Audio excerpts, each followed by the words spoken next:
Good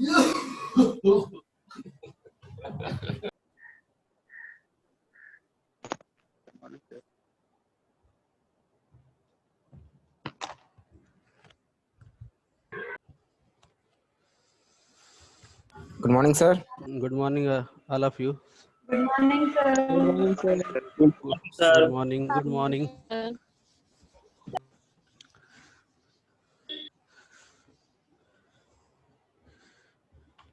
कल एक नया टॉपिक चालू हुआ था, तो क्या पूरी तरह से समझ में आ गया कि उसमें कुछ है प्रॉब्लम, नहीं समझ में आया कुछ?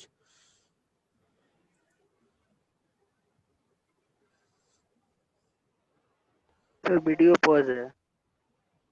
ओके, मैं ये पूछ रहा हूँ कि कल हमने एक नया टॉपिक चालू किया था, कॉम्प्लेक्स नंबर। तो कॉम्प्लेक्स नंबर का कॉन्सेप्ट समझ में आया कि नहीं? What is the complex number and what is the I, like that. उसमें कुछ टर्म्स मैंने बताए थे, समझाए थे। हाँ सर, बताया था। कुछ समझ में आया था। तो कुछ नहीं, जो कुछ नहीं समझ में आया था वो क्या था?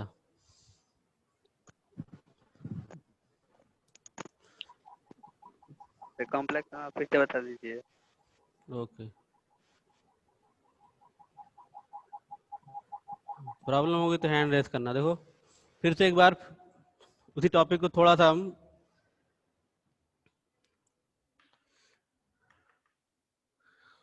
लाइट यहाँ से ऑफ हो गई है, लाइट नहीं है बोर्ड। देखो, what you have learned yesterday, हमने पढ़ा था कॉम्प्लेक्स नंबर क्या होता है। तो कॉम्प्लेक्स नंबर में हमने जाना था कि कॉम्प्लेक्स नंबर क्या होता है। अगर हम रियल और इमेजिनरी को, इमेजिनरी क्या होता है, रूट ओवर -1 किसी के साथ अगर मल्टीप्लाई कर दोगे तो वो इमेजिनरी बन जाता है।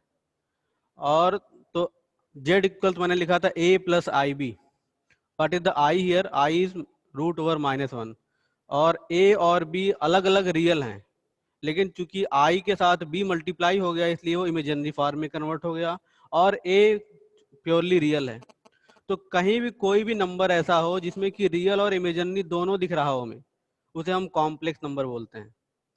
आई की डिफरेंट पावर्स के बारे में डिस्कशन किया कि आई की पावर 0 हो तो आई की 1 बन जाएगा, आई की पावर 1 हो तो आई रहता है, आई स्क्वायर लिखा है तो -1 हो जाएगा, और आई क्यूब है तो -i हो जाएगा, आई की पावर 4 है तो 1 हो जाएगा।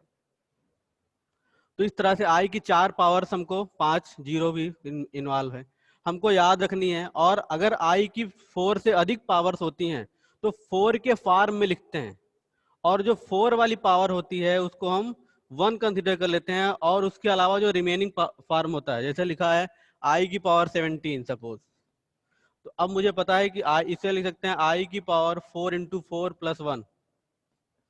अब इतने पार्ट से मुझे मतलब नहीं रह गया, मतलब इसको हम क्या लिख सकते हैं, आई की पावर 4 × 4 और आई की पावर 1। अब इस पार्ट से मुझे मतलब नहीं है, ये इस 1 से खाली मतलब है, तो इसकी रिजल्टेंट वैल्यू आई हो जाएगी। तो क्या करते हैं, अगर 4 से वैल्यू एक्सीड कर रही होती है, बढ़ रही होती है, तो 4 के फॉर्म में लिखकर ये इस खाली इसकी वैल्यू निकालनी पड़ेगी। बस जो रिमाइंडर, जो बचा हुआ पार्ट होगा, वही उसी को आई के फॉर्म में लिखकर उसकी वैल्यू निकाल, मान लेते हैं क्यूब बचता तो आई क्यूब की वैल्यू दैट इज -i। इस तरह से हम निकाल लेते हैं। Yes Ajay, yes you can speak. Sir I की पावर 1 का सर रूट √-1 है ना सर? हाँ, आई, अगर आई को बताना हो तो व्हाट इज द आई, आई की वैल्यू होती है, अब ये क्या है, पावर 1 की कंडीशन है, ये रूट ओवर -1 होता है। और किसी की पावर, आई की पावर 0 हो तो किसी की पावर 0 होती है, ये आई है, इसकी पावर 0 बना दो तो वैल्यू 1 होगी।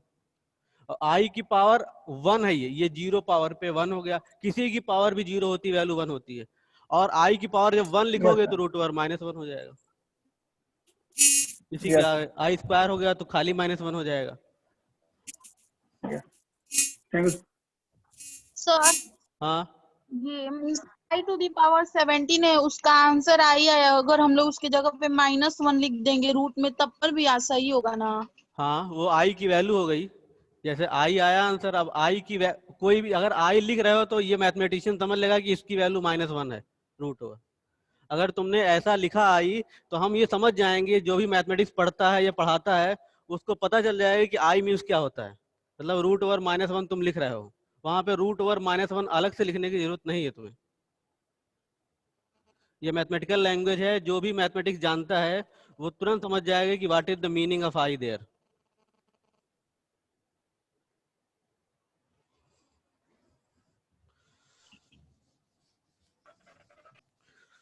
तो इसमें कल कुछ बात हो रही थी, मैंने बताया था कि algebra of complex number, addition पे कौन कौन से रूल फॉलो होते हैं। हमने बताया कि एडिशन पे क्लोजर लॉ फॉलो होता है, कॉमटेटिव फॉलो होता है, एसोसिएटिव फॉलो होता है, फिर एग्जिस्टेंस ऑफ आइडेंटिटी।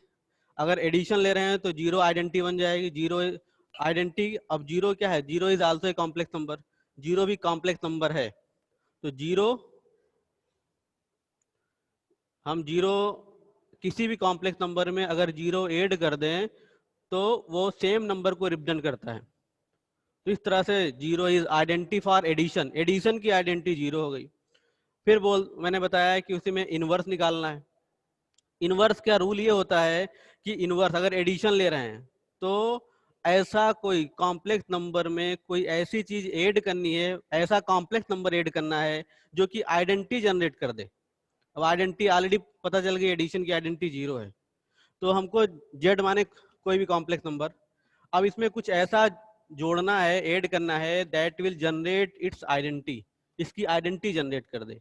तो अब मुझे पता है कि इसमें अगर -z अगर ऐड कर देंगे तो रिजल्टेंट वैल्यू जीरो हो जाएगी। तो अब ये क्या हो गया, ये एडिटिव इनवर्स हो गया।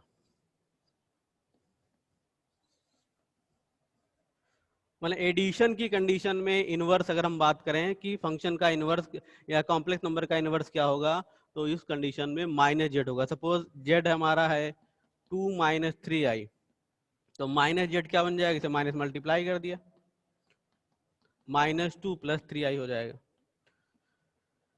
फिर मैंने सब्ट्रैक्शन की बात की कि सब्ट्रैक्शन में कोई रूल नहीं होता है, खाली एक रूल होता है कि अगर हम सब्ट्रैक्ट करें दो कॉम्प्लेक्स नंबर को तो जो रिजल्टेंट कॉम्प्लेक्स नंबर आएगा that will be also a complex number. मतलब बोल सकते हो कि क्लोजर लॉ लगता है वहां पे। इसके अलावा कोई रूल नहीं, ना तो कॉमटेटिव फॉलो होगा ना एसोसिएटिव फॉलो होगा।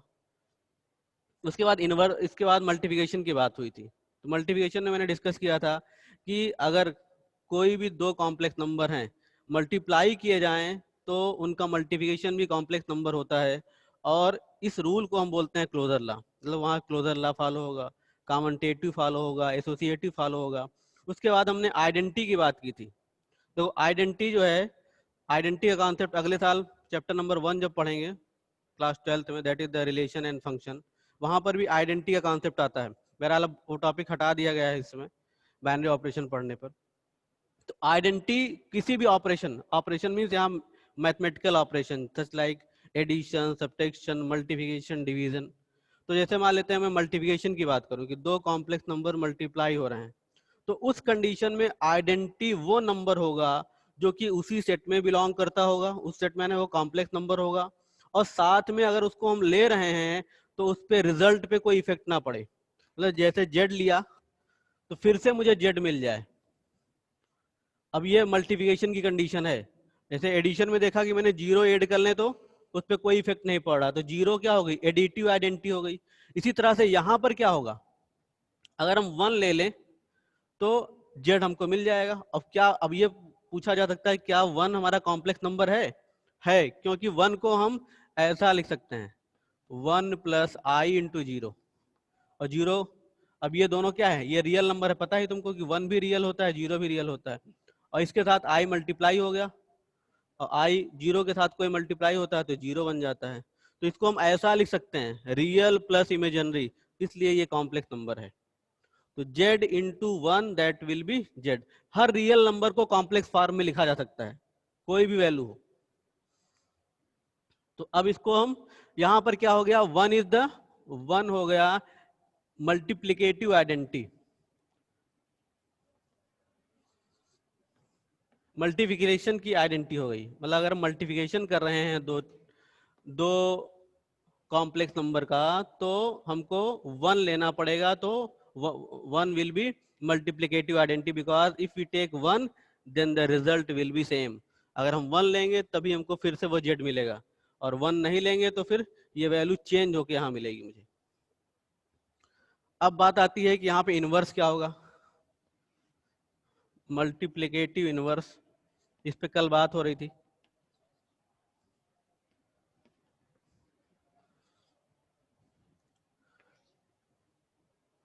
देखो अब मुझे क्या चाहिए, जैसे यहाँ पे था कि 0, जैसे मैंने यहाँ पे लिख दिया 0। अब मुझे यहाँ पे पता चल गया कि 1 इज द आइडेंटिटी। किसकी आइडेंटिटी है? मल्टीप्लिकेशन की आइडेंटिटी है। अब यहाँ पर कौन सा नंबर मल्टीप्लिकेशन में रख दिया जाए कि ये 1 जनरेट कर दे, आइडेंटिटी जनरेट कर दे। जैसे यहाँ 0 जनरेट कर रहा था, कौन जनरेट कर रहा था? अगर z के साथ हम एडिशन में -z रख रहे थे तो वैल्यू क्या बन जा रही थी? 0। अब इसी तरह से z के साथ हम क्या रख दें? 1/z रख दें तो क्या बन जाएगा? 1 बन जाएगा। तो ये क्या हो गई? 1/z। It is known as the multiplicative inverse. ये हमारा मल्टीप्लिकेटिव इनवर्स हो गया, क्योंकि जब 1/z रखेंगे तो z से z कैंसिल होके 1 बन जाएगा। जैसे क्या था यहाँ पे 0 था, -z क्या था? एडिटिव इनवर्स था, क्योंकि ये एडिशन की आइडेंटिटी जनरेट कर रहा था। इसी तरह से 1/z जब रखेंगे तो हमको 1 मिलेगा, जो कि मल्टीप्लिकेशन की आइडेंटिटी है। अब बात आती है कि इस 1/z को निकालोगे कैसे?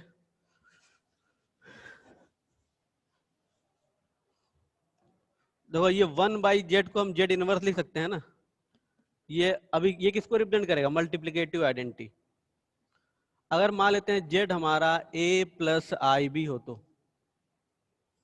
यानी कोई भी a+ib क्या है? जनरल फॉर्म है। इस फॉर्म में कॉम्प्लेक्स नंबर को लिखा जाता है। What is the a? a and b are the real numbers and I is the imaginary, and after multiplication with I with b it becomes imaginary part and it becomes real part. तो अब देखो यहाँ पे z क्या है हमारा? a+ib है। अगर इसके कॉन्जुगेट से हम मल्टीप्लाई कर दें तो कॉन्जुगेट क्या होगा? a-ib, और यहाँ पर भी है a+ib इंटू a-ib।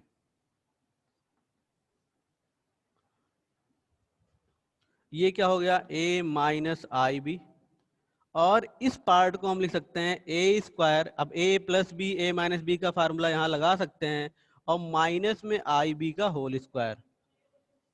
a का काम ये कर रहा है, b का काम ये, a² - b²।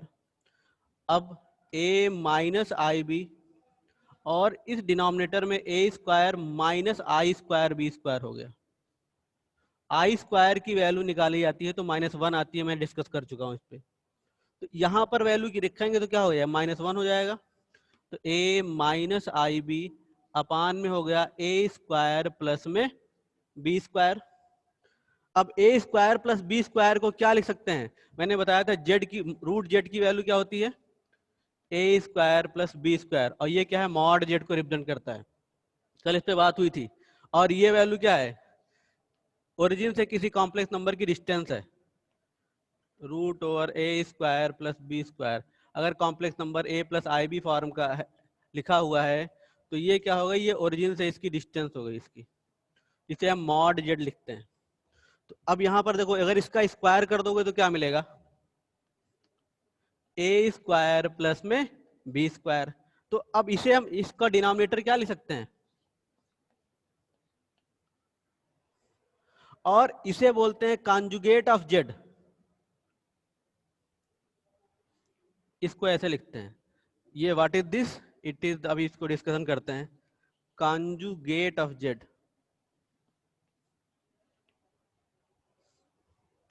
कॉन्जुगेट निकालने का मतलब होता है, जैसे मान लेते हैं कोई कॉम्प्लेक्स नंबर है a+ib फॉर्म का, तो जब कॉन्जुगेट लिखते हैं तो खाली ये इमेजिनरी पार्ट हमारा नेगेटिव वैल्यू से मल्टीप्लाई हो जाता है।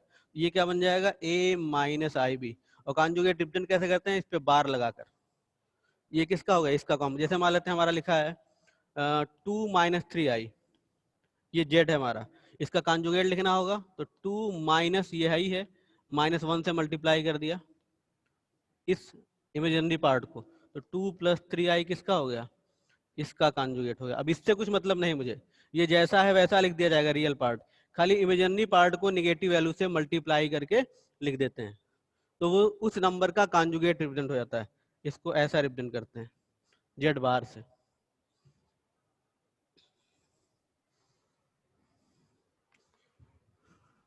तो इतनी बात, अब ये फार्मूला हमारा बन गया, ये किसका फार्मूला हो गया, ये जेड इनवर्स का फार्मूला हो गया। तो हम लिख सकते हैं what is the Z inverse.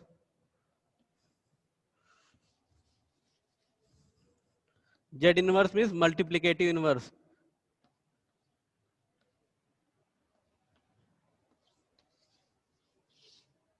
It is the multiplicative inverse.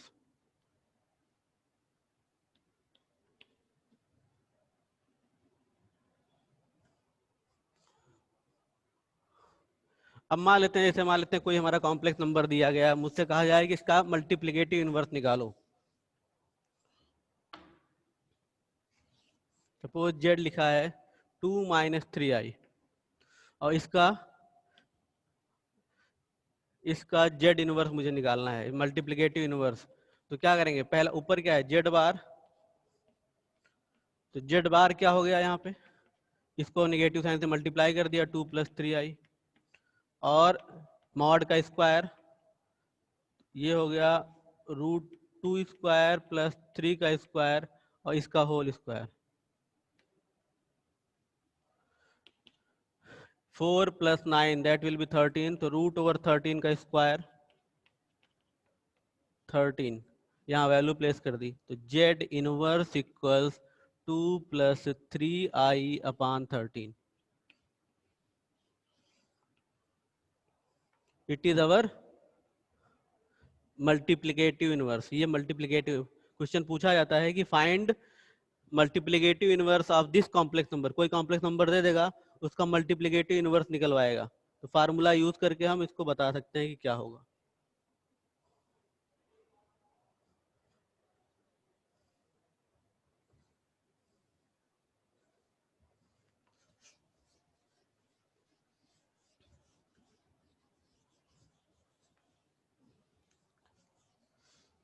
There are some properties regarding modulus and conjugate. Some results बोल सकते हो, results regarding modulus and conjugate of complex number.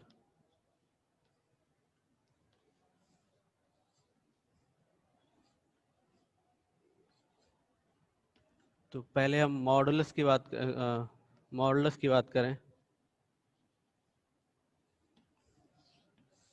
अगर समझ दो फंक्शन है, दो हमारे कॉम्प्लेक्स नंबर हैं, आपस में मल्टीप्लाई करके लिखे हैं और उनका मॉड लेना है, तो वो वैल्यू उनके अलग अलग मॉड वैल्यू की इक्वल होगी।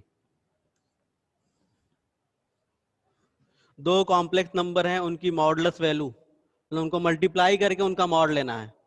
तो मॉड जब लोगे, मॉड लेने में क्या होता है, रियल नंबर का स्क्वायर रूट के अंदर कॉम्प्लेक्स नंबर का स्क्वायर, वो उनके अलग अलग मॉडुलस वैल्यूज के मल्टीप्लिकेशन के इक्वल होगा। जैसे मान लेते हैं Z1 है हमारा x + iy और x1 + iy1, Z2 लिख दिया x2 + iy2। इन दोनों का मल्टीप्लिकेशन करते हैं Z1 × Z2, x1 + iy1 और x2 + iy2, x1 x2 + i x1 y2 + i x2 y1 और प्लस i², ये i² y1 एंड y2।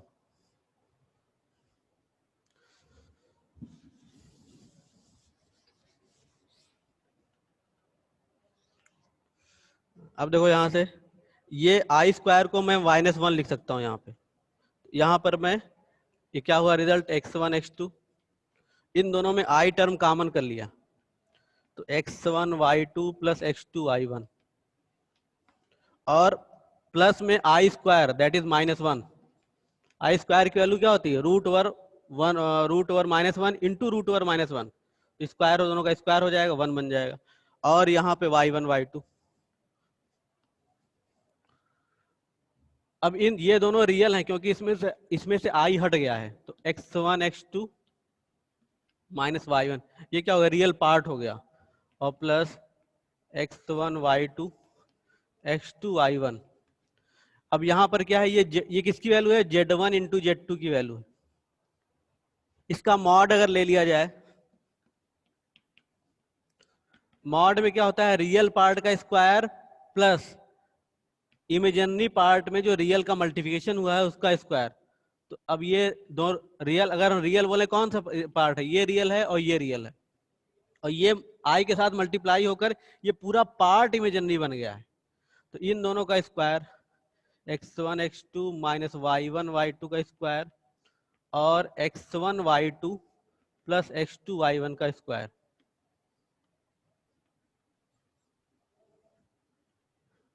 ये क्या हो गई, हमारी लेफ्ट हैंड साइड हो गई। और इसी बेस पर अगर हम चेक करें राइट हैंड साइड, z1 क्या हो जाएगा, मॉड z1, ये कॉम्प्लेक्स नंबर है यहाँ पे, मॉड z1 क्या हो जाएगा, x1 root over x1 square और y1 स्क्वायर। इसी तरह से ये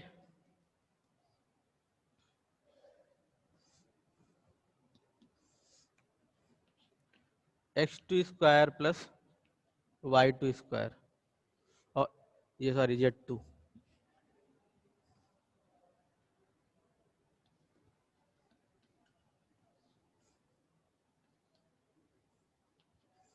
अब इन दोनों का मल्टीप्लिकेशन कर दें अगर, 1 minute,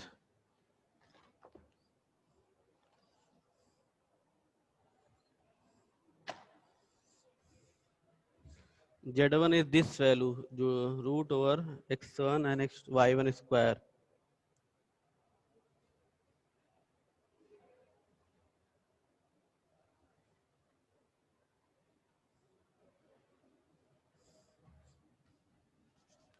RHS z1 into z2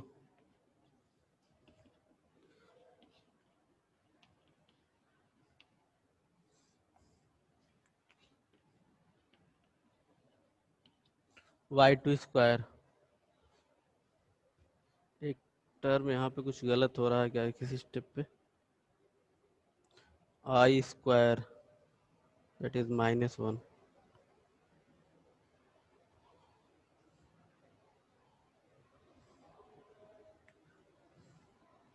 और एक चीज और, अगर इसे एक्सपेंड करोगे तो क्या मिलेगा, इन दोनों को एक्सपेंड करोगे तो बहरहाल ये क्या हो गया हमारा, ये हो जाएगा रूट के अंदर लिखा जा सकता है x1 स्क्वायर y1 स्क्वायर और x2 स्क्वायर y2 स्क्वायर, और ये वैल्यूज x1 x2 स्क्वायर और x1 स्क्वायर y1 स्क्वायर। दो इसका और इसका जो एक्सपेंशन होगा वो सेम होगा, इसको हम एक्सपेंड करेंगे तो वैल्यू हमको सेम मिलेगी, इसको हम खोल दें और इसको खोल दें तो वैल्यू इक्वल मिलेगी, x1 x2 square x1 y2 square फिर x2 स्क्वायर y1 स्क्वायर और y1 और y2 स्क्वायर।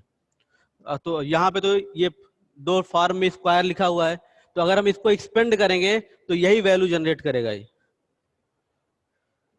सेम वैल्यू मिलेगी।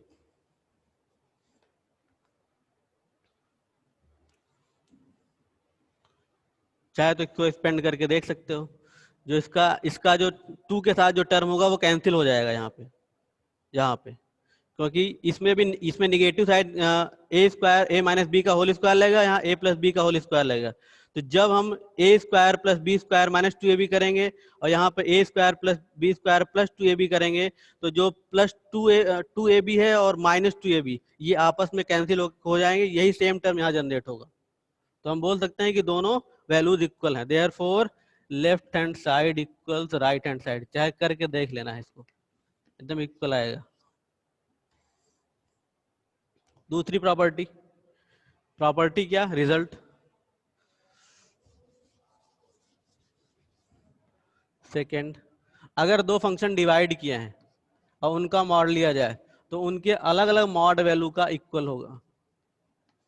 हमेशा देखना, ये मॉड का मतलब क्या होता है ये जान लो। मॉड का मतलब होता है किसी डिस्टेंस, किसी कॉम्प्लेक्स नंबर को ओरिजिन से मेजर करना, that is the modulus value. और चूंकि डिस्टेंस है, डिस्टेंस को नेगेटिव टर्म में नहीं लिखा जाता है, इसलिए मॉड माने उसको पॉजिटिव फॉर्म में बना दिया जाता है। हम जानते हैं, मॉडुलस फंक्शन पढ़ चुके हो। मॉडुलस फंक्शन क्या होता है, हर वैल्यू को पॉजिटिव वैल्यू में कन्वर्ट करता है। इसे हम इसी को मॉडुलस फंक्शन बोलते हैं। तो यहाँ पर इसीलिए मॉड लगाया गया है कि ये क्या है, ये it is the measurement of this point, this complex number from the origin. और ये तो अगर दो कॉम्प्लेक्स नंबर आपस में डिवाइड करके उनकी मॉड वैल्यू निकाली जाए तो उनकी अलग अलग मॉड वैल्यूज के इक्वल होगा।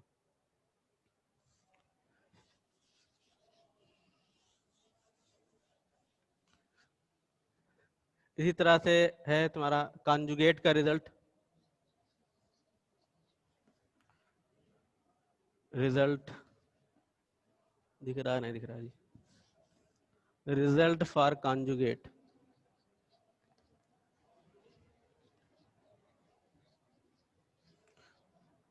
किसी भी कॉम्प्लेक्स नंबर का डबल कॉन्जुगेट उसी कॉम्प्लेक्स नंबर को फिर से रिप्रेजेंट करता है। सपोज जैसे कॉम्प्लेक्स नंबर हमारा है 2 - 3i, तो एक बार कॉन्जुगेट लिया, किसको, इसको नेगेटिव साइन से मल्टीप्लाई करेंगे, जो इमेजिनरी पार्ट होता है उसी को नेगेटिव साइन से मल्टीप्लाई करते हैं, तो 2 + 3i बन गया। एक बार और इसी का कॉम्प्लेक्स कॉन्जुगेट ले लिया तो फिर से ये बन गया।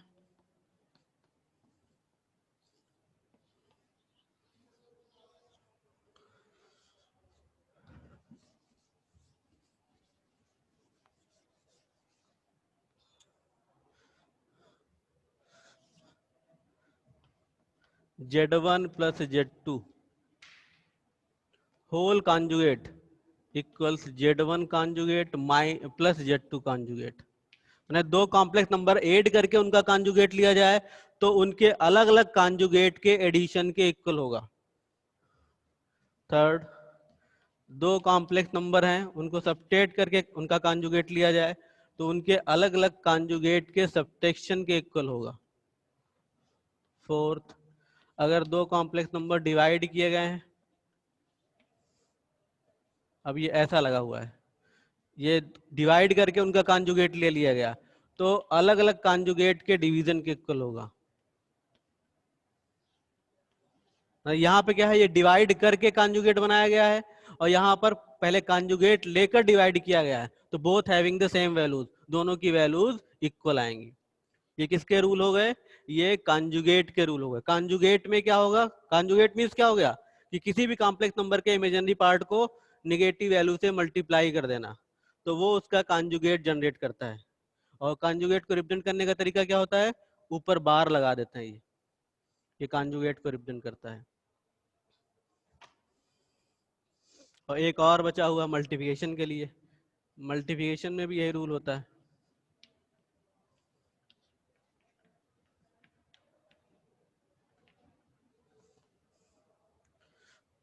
ये हो गया डबल बार का कॉन्जुगेट। एडिशन पे कॉन्जुगेट, एडिशन लेकर कॉन्जुगेट लिया गया तो उनके अलग अलग कॉन्जुगेट के एडिशन के इक्वल हो जाएगा। सब्ट्रैक्ट करके कॉन्जुगेट लिया गया तो पहले अगर कॉन्जुगेट लेकर सब्ट्रैक्ट करो तब भी सेम वैल्यू मिलेगी। डिवाइड फंक्शन, डिवाइड, दो कॉम्प्लेक्स नंबर डिवाइड कर दिए गए, कॉन्जुगेट लिया गया तो उनके अलग अलग कॉन्जुगेट के डिवीजन के इक्वल होगा। मतलब पहले यहाँ पे क्या है, यहाँ कॉन्जुगेट निकाल के डिवाइड किया जा रहा है और यहाँ पे डिवाइड करके कॉन्जुगेट लिया जा रहा है, both having the same value. इसी तरह से अगर हम दो कॉम्प्लेक्स नंबर मल्टीप्लाई कर दें, उनका कॉन्जुगेट लें, तो उनके अलग अलग कॉन्जुगेट के मल्टीप्लिकेशन के इक्वल आएगा। ये कौन से रूल हो गए, ये कॉन्जुगेट के रूल हो गए। ऑल द 5, सॉरी नॉट 5 है ये। तो पहले तो ये जरूरी है कि तब, हाँ 1 minute, I am giving you time.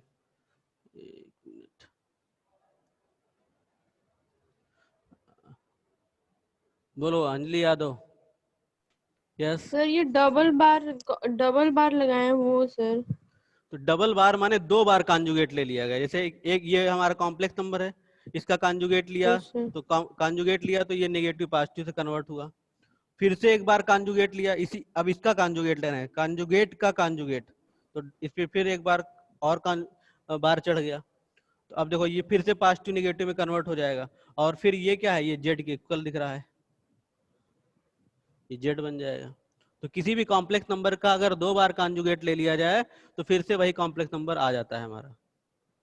Yes sir.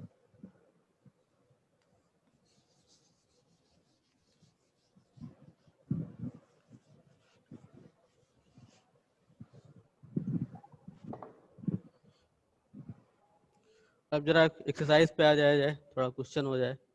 और कुछ कोई अगर कोई प्रॉब्लम है तो पूछ सकते हो, कहीं से कोई दिक्कत हुई हो, कोई चीज ना समझ में आई हो तो। Any one of you? चलो चलो, जिसको प्रॉब्लम होगी अपना हैंड रेज कर देगा प्लीज। एक्सरसाइज 5.1, जैसे पहला क्वेश्चन है इसका, कह रहा है कि a plus I B form में लिखो। ये क्या बोलाता है? ये कॉम्प्लेक्स नंबर का स्टैंडर्ड फॉर्म है, स्टैंडर्ड फॉर्म,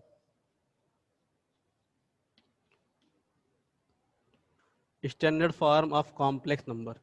मतलब कॉम्प्लेक्स नंबर को स्टैंडर्ड फॉर्म में कैसा लिखा जाता है? a plus I B form लिखा जाता है। a and b are real, i is imaginary. तो ये हमारा फॉर्म क्या हो गया? ये कॉम्प्लेक्स नंबर को रिप्रेजेंट करने का तरीका है। तो अब कह रहा है कि यहाँ पर इसको जो हमारे नंबर दिए गए हैं इनको a plus I B form में लिखो। जैसे पहला क्वेश्चन इसका है, लिखा है 5i और -3/5i। देखो आई और आई, अब यहाँ मल्टीप्लिकेशन है बीच में, आई और आई का मल्टीप्लिकेशन हो गया तो आई स्क्वायर बन गया। ये निगेटिव साइन पहले लिख दिया मैंने। ये हो गया 5 इंटू 3/5, 5 इंटू 3/5, और ये निगेटिव यहाँ पे लगा दिया। इस 5 से ये 5 कैंसिल हो गया, बचेगा क्या? -3 आई स्क्वायर। और आई स्क्वायर की वैल्यू हमें पता है ये -1 होती है, √1 का और -1, इसको हम आपस मल्टीप्लाई करेंगे तो -1 जनरेट हो जाएगा। आई इंटू आई, आई स्क्वायर। तो यहाँ पर जब वैल्यू लिखेंगे इसकी तो हो गया -3 एंड -1, क्या बन जाएगा? 3 बन जाएगा। और मुझे किस फॉर्म में लिखना है? इस फॉर्म में लिखना है। अब यहाँ पे क्या यही दिख रहा है खाली रियल पार्ट, इमेजिनरी है नहीं। तो इसको इस फॉर्म में लिखने के लिए क्या करेंगे? आई का 0 से मल्टीप्लिकेशन लिख देंगे। ये हो गया a plus I B form, a plus I B, b what is the b here? b is 0, a plus I B form हो गया।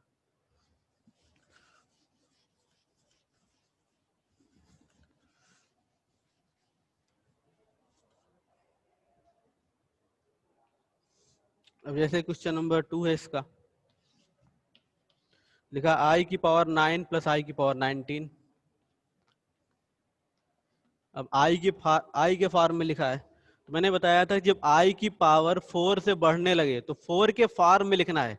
4 के फॉर्म मैंने 4 से डिवाइड कर लिया इसको, कितनी बार जाएगा? 2 टाइम्स 8 हो गया, और प्लस में 1 आएगा।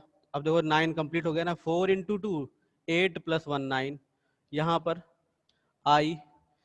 अब यहाँ पे 4 टाइम्स जाएगा और प्लस में 3 आएगा। हमने क्या बता रखा है? जब भी i को 4 के फॉर्म में लिखते हैं तो जो 4 का मल्टीपल होता है उस पार्ट को छोड़कर जो रिमाइंडर बचता है उस फॉर्म में लिखा जाता है। जैसे अब यहाँ लिखेंगे क्या? i की पावर 1, ये बचा, प्लस i की क्यूब।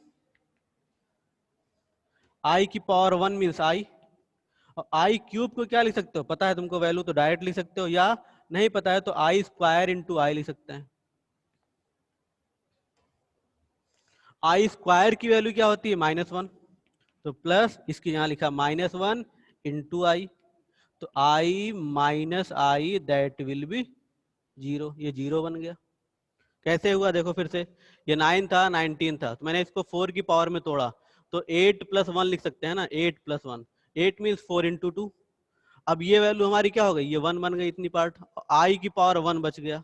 यहाँ पर आई की पावर 4 इंटू 4 प्लस 3 लिख सकते हैं, ये 1 बन गया, 4 के फॉर्म में है, 3 बच गया। तो अब आई को आई की power 1 that is I cube को आई स्क्वायर इंटू आई लिख सकते हैं, या डायरेक्ट वैल्यू पता है तो माइनस आई लिख सकते हैं। तो आई स्क्वायर की वैल्यू होती है -1, और यहाँ पे आई स्क्वायर इंटू आई लिखा तो आई स्क्वायर की वैल्यू -1 इंटू आई। अब देखो ये हो गया आई, और यहाँ पे बीच में निगेटिव साइन, और फिर आई, ये 0 हो गया। और 0 को हम लिख सकते हैं 0 इंटू आई इंटू 0, ये a plus I B form बन गया इसका।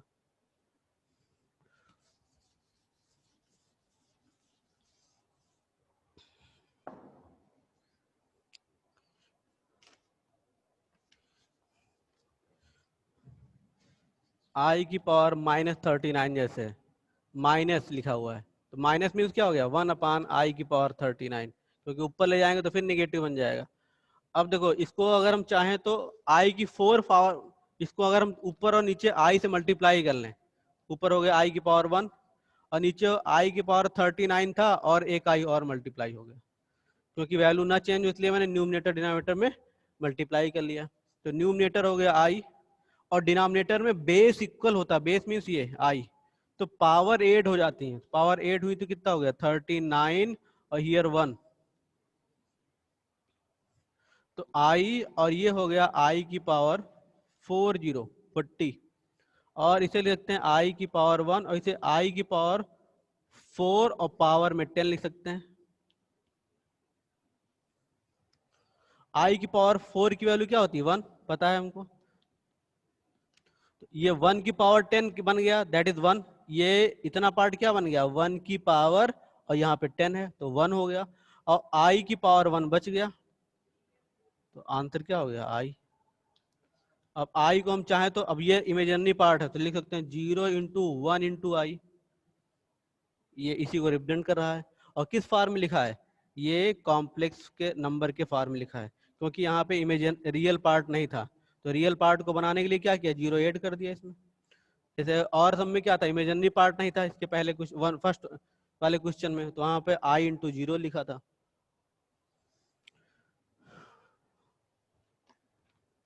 क्वेश्चन नंबर 4, 5, 6 ये सब क्या है, दो कॉम्प्लेक्स नंबर दिए हैं, ऐड करके उनको बताना है क्या होगा।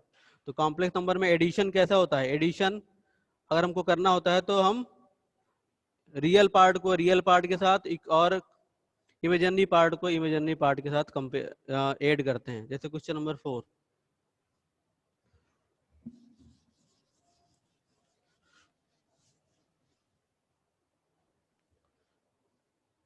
फोर 5 एक जैसे हैं, 4 में एडिशन है 5 में सब्ट्रैक्शन है। एडिशन करना हो या सब्ट्रैक्शन करना हो तो हम रियल को रियल के साथ और इमेजिनरी को इमेजिनरी के साथ ऐड करते हैं। जैसे ये क्वेश्चन 3 है, 3 7 प्लस आई इंटू 7 और प्लस में आई 7 प्लस आई इंटू 7। अब देखो ये हो गया 21, इस 3 का मल्टीप्लिकेशन कर दिया 21 plus 21i, here 7i plus 7 और i इंटू आई स्क्वायर। इस आई स्क्वायर की वैल्यू ऑलरेडी पता है मुझे कि ये होती है -1, तो यहाँ पर 21 और इस वैल्यू को मैंने यहाँ लिख दिया, से अब प्लस में है या एक टर्म और लिखो 21 और ये क्या हो गया दोनों को ऐड कर लिया 28i, 21i प्लस क्या हो गया 7i दैट इज 28i और यहाँ पे आई स्क्वायर की वैल्यू प्लेस कर दी। आई स्क्वायर की वैल्यू क्या हो गई -1। अब देखो ये और ये क्या है रियल पार्ट है, इसमें आई नहीं लगा हुआ है, ये रियल है, तो 21 - 7 और प्लस 28i, तो ये हो गया 14